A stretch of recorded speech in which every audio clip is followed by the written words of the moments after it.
Hello, Danny. How are you? I'm doing very well. How are you doing? I'm great, thank you. So, how are you finding this camp out? I think it's going really awesome. It was, I think, the last day. The food's been great. People have been great. I always love coming to events like these. I think having a sense of community is very important, especially as vegans who are, we tend to be isolated in the real world. So, yeah, love supporting these events, and yeah, it's been awesome. So, are you gonna come here every single year now? If no one cancels your ticket and hacks into your account. Right. Yeah, that's probably right.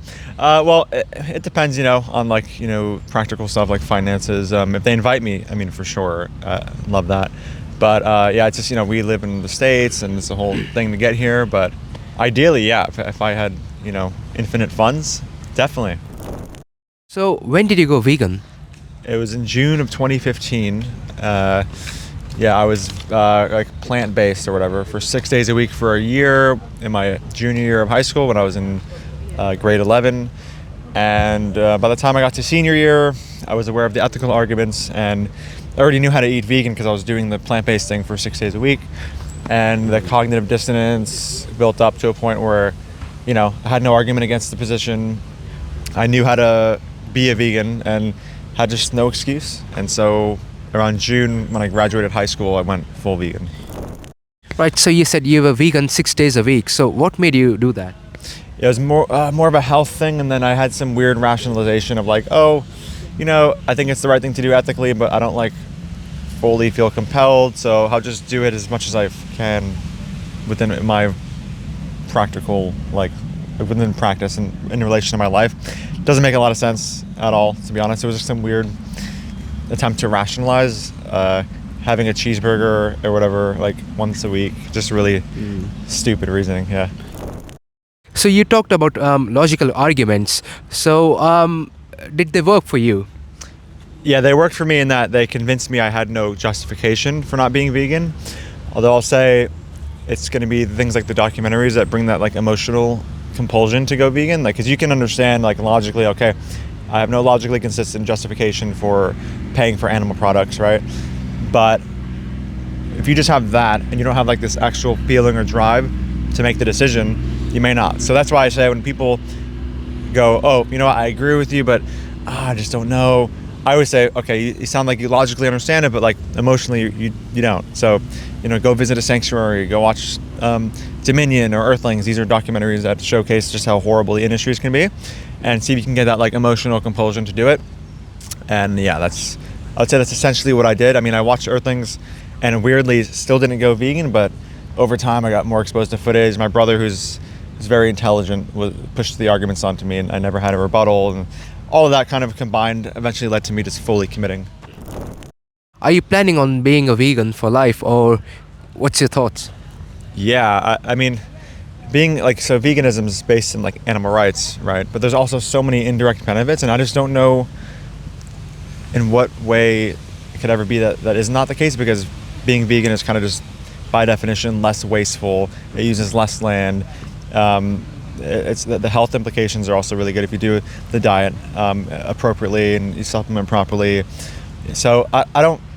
It's there's the ethical component, which I don't know why I would ever just be oh, you know what, it's fine to just start abusing animals again, unless I had some form of brain damage and it was literally a different person. Not to say that people that aren't vegan have brain damage. I just mean for me, my personality would have to shift entirely, and to me, I feel brain damage is probably the only way I'd do that. I'd probably just be a different person at that point, right? So yeah, as long as I don't suffer any crazy brain injuries, I'll probably continue to be vegan. For those who are vegan but they don't speak up for the animals, who are hesitating to speak up for the animals, what message do you have for them? Yeah. Well, listen, I think being a vegan is a really good thing to start. I don't take the view that everyone is morally obligated to be an activist. I think that there's so many issues in the world, and there's many vegans that in their daily life are vegan, but then they speak up for other things, and we only have a limited amount of energy per day, and we're all passionate about different things. So I would say if you're somebody who has the desire to become an activist, just start, go to local events near you. If there's none, try to start one. Go on Facebook groups, go on forums, see if you can do some outreach to people. You can even do it on your own, just bring a camera, talk to people. You don't even have to bring a camera, although it's good to increase your reach by filming yourself and posting it online. But yeah, I mean, animals are literally the most oppressed group on the planet. And on top of how horrible that is, there's the environmental benefits, the health benefits, the reduction of pandemic risk. There's almost too many reasons to go vegan or to do the vegan thing, because on top of the animals' rights stuff, there's all of these indirect things. So it's arguably, in my opinion, it's like one of the most important things, if not the most important thing, that we should be talking about when it comes to like ethics and implications for our species. Yeah. So, what's the hardest part about being a vegan? Honestly, hardest part, there's nothing really hard to me about being vegan. Like, I mean, maybe there's ever a time where I'm in a place where there's just chips or like, junk food or something and nothing of real substance, like a meal. That could be like, it's more annoying than hard. It's not hard for me to be like, yeah, I'm not gonna pay for this chicken to have a knife slashed across their throat. I'll get the chips instead. Like, that's not a hard decision. It's more like, oh, why don't they just have like French fries at least, or like a vegan burger or something, right? But yeah, in terms of, nothing's really hard about it, especially as the longer you do it, the more second nature it becomes and you don't even really think about it.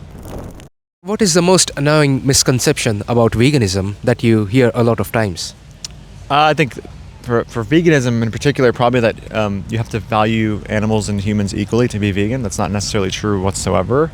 And then maybe on the health side, that like a vegan diet, which would be like a diet that falls under the ethical principles of veganism, which tends to be a plant-based diet, is nutritionally deficient or unhealthy.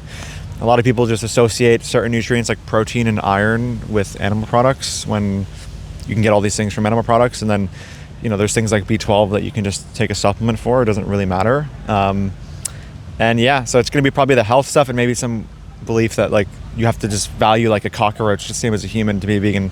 Super absurd. You don't have to do that at all. You just have to recognize that animals have a level of moral value that makes it wrong to stab them in the throat for a cheeseburger. You went vegan for health reasons before, but aren't vegans deficient in protein? Yeah, they're well, not just protein. I don't know why they're deficient in everything. There's actually no such thing as a nutrient that vegans can have. We just eat grass and we can't actually even digest it. So I'm not even here right now, truthfully. Wait, are you dead? Yeah, I'm a ghost and AI at the same time.